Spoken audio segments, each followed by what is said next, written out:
எல்லாம் நல்லா இருக்கீங்களா? சரிங்க. திமுகவோட 75வது ஆண்டு விழாவுக்காக திமுக இளைஞரணி இருக்குங்கள்ல, அவங்க அறிவு திருவிழான்னு சென்னை வள்ளுவர் கோட்டத்தில் ஒரு விழா நடத்தினாங்க.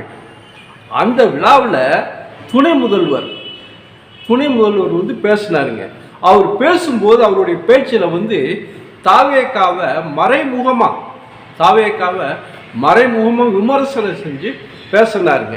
அந்த பேச்சை இப்போ நம்ம கேட்கலாங்க.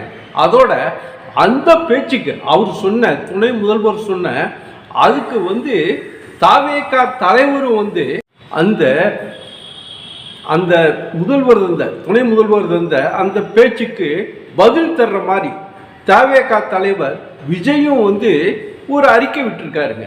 அந்த அறிக்கையும் அந்த துணை முதல்வர் பேசின பேச்சையும் ரெண்டையுமே இந்த காணொலியில் நம்ம பார்க்கலாங்க.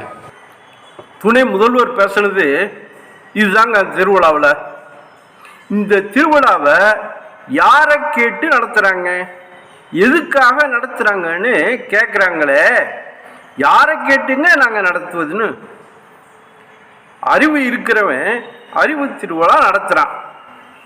ஏங்க, அறிவுங்கிற வார்த்தையை கேட்டாலே அவங்களுக்கு அலர்ஜி ஆகுது. எதுனால தெரியலையே. போலீஸை கண்டா திருடனுக்கு எப்படி பயம் வரும், அந்த மாதிரி இவங்களுக்கு அறிவுங்கிற அந்த வார்த்தையை கேட்டாலே அலர்ஜி ஆகுது. ஏங்க, சுகாதாரத்தை பற்றி பேசும்போது கிருமிகளை பற்றியும் பேசித்தான் ஆகணும்.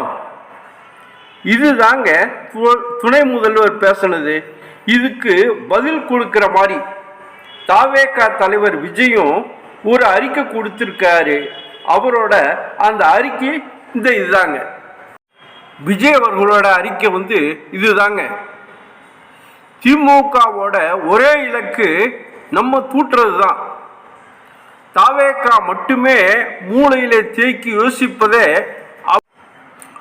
அவங்க முழு நேர வேலையாகிடுச்சுங்க. அவங்களுக்கு 1969க்கு பிறகு அவதூறு தான் அரசியல் கொள்கை, லஞ்சமும் லாவண்யமும் தான் ஊழலும் தான் லட்சிய கோட்பாடா இருக்கு. இந்த நிலையில மக்களோட மக்களா இதயபூர்வமா இரண்டரை கலந்து மாபெரும் மக்கள் சக்தியோட அரசியலுக்கு வர்ற நம்ம போன்ற இயக்கங்களை கண்டா அவர்கள் மூளை மழுங்கி முழங்கத்தானே செய்யும். அறிவு திருவிழான்னு பேரிட்டு அவதூறு திருவிழாவை நடத்திக்கிட்டு இருக்கிறாங்க.